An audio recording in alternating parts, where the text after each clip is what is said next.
కాశీబుగ్గ తొక్కిసలాట ఘటనపై విచారణ కొనసాగుతుంది. శ్రీకాకుళం జిల్లా కలెక్టర్ స్వప్నిల్ దినకర్ ఆదేశాలతో ముగ్గురు సభ్యులతో ఒక కమిటీ కూడా ఈ దుర్ఘటన మీద ఏర్పాటు చేశారు. కమిటీలో Tekkali RTO Krishnamurthy, Srikakulam ASP KV Ramana, దేవాదాయ శాఖ సహాయ కమిషనర్ ప్రసాద్ ఉన్నారు. తొక్కిసలాట గల కారణాలను పరిశీలించి ఈ కమిటీ ప్రభుత్వానికి నివేదిక ఇవ్వనుంది. ఈ ఘటనపై ఇప్పటికే కేసు నమోదైన సంగతి తెలిసిందే. ఇక ఇలా ఉండగా కాశీబుగ్గ వెంకటేశ్వర స్వామి ఆలయంలో తొక్కిసలాట జరిగి 10 మంది మృతి చెందిన ఘటన ఆంధ్రప్రదేశ్ వ్యాప్తంగా సంచలనమైంది. 9 మంది మహిళలు, 12 ఏళ్ల బాలుడు ఈ ప్రమాదంలో చనిపోయాడు. మరో 2కి తీవ్ర గాయాలయ్యాయి. కార్తీక మాసంలో వచ్చే ఏకాదశి కావటంతో కూడా ఆలయానికి భారీగా కూడా భక్తులు పోటెత్తారు. ఫస్ట్ ఫ్లోర్లోని స్వామివారి దర్శనం కోసం మెట్లు ఎక్కుతూ ఉండగా కూడా ఈ ఘటన జరిగింది.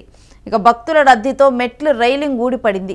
ఈ క్రమంలో భక్తులు ఒకరిపై ఒకరు పట్టడంతో ఈ తొక్కిసలాట జరిగింది. ఈ ఘటనపై ప్రధానమంత్రి నరేంద్ర మోదీ, కేంద్ర హోంమంత్రి అమిత్ షా, ఆంధ్రప్రదేశ్ రాష్ట్ర ముఖ్యమంత్రి నారా చంద్రబాబు నాయుడు, ఉప ముఖ్యమంత్రి పవన్ కళ్యాణ్ తీవ్ర దిగ్భ్రాంతిని వ్యక్తం చేశారు. ఇక కాశీబుగ్గ తొక్కిసలాట ఘటనలో బాధితులకు చికిత్స అయితే కొనసాగుతూ ఉంది.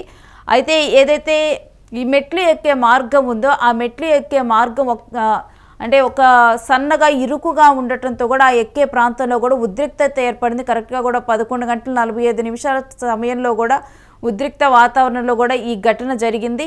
ఇక ఒక్కసారిగా అక్కడ ఉన్నటువంటి రైలింగ్ కూడా అక్కడ పటిష్టంగా లేదు. రైలింగ్ కూడా అంతంత మాత్రంగానే ఉంది. ఎందుకంటే కనీసం ఒక 1 ఫీట్ లోపలికి లేదు, కేవలం కొన్ని ఇంచెస్ మాత్రమే లోపలికి ఉండటంతో కూడా ఈ ప్రమాదం అయితే ఒక్కసారిగా కూడా భక్తులు పోటెత్తినప్పుడు వీళ్ళందరి ప్రెషర్ అనేది ఆ రైలింగ్ మీద పడినప్పుడు కూడా రైలింగ్ కూడా ఊడి పక్కన పడిపోవడం జరిగింది. ఇక ఈ విధంగా కూడా రైలింగ్ పడిపోయి ఒక్కసారిగా కూడా అక్కడ ఉద్రిక్త వాతావరణం చోటు చేసుకోవడంతో తొక్కిసలాట జరిగింది. తొక్కిసలాట జరిగిన క్రమంలో కూడా 9 మంది మహిళలు, ఒక 12 ఏళ్ల బాలుడు కూడా మృతి చెందిన ఒక దుర్ఘటన చోటు చేసుకుంది.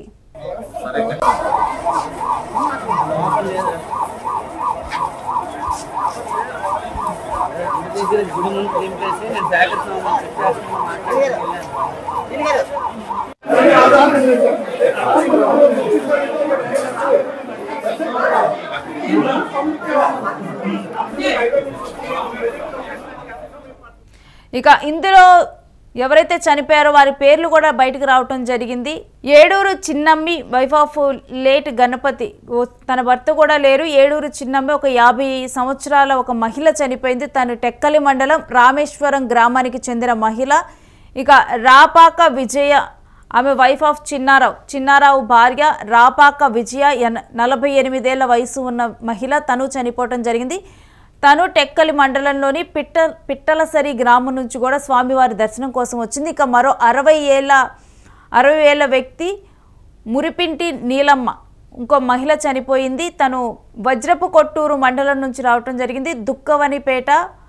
దుక్కవరిపేట పిల్లువూరు నుంచి కూడా తను అక్కడికి రావటం జరిగింది. ఇక దువ్వు రాజేశ్వరి, 60 సంవత్సరాల మరో మహిళ బేలుపటియా గ్రామం నుంచి వచ్చింది, మండాస మండలం నుంచి.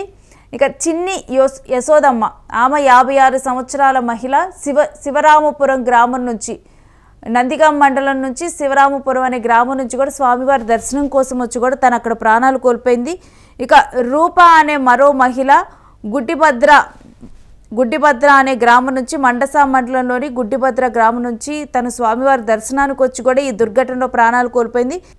13 ఏళ్ల బాలుడు నిఖిల్ చనిపోయాడు. బెంకిలి గ్రామం నుంచి, సోంపేట మండలం నుంచి బెంకిలి గ్రామం నుంచి తను వచ్చాడు. ఇక డొక్కర అమ్ముదమ్మ, ఈమె పలాస కాశీబుగ్గ మున్సిపాలిటీ నుంచి వచ్చారు. పలాస గ్రామం నుంచి కూడా ఆముదమ్మ వచ్చారు. ఇక 62 సంవత్సరాల బోరా బృందావతి, భర్త కూడా లేరు. తన 62 సంవత్సరాల ఆమె బోరా బృందావతి, తను కూడా స్వామివారి దర్శనం కోసం వచ్చింది. మండసా గ్రామం నుంచి, మండసా మండలంలోని మండసా గ్రామం నుంచి తను వచ్చారు.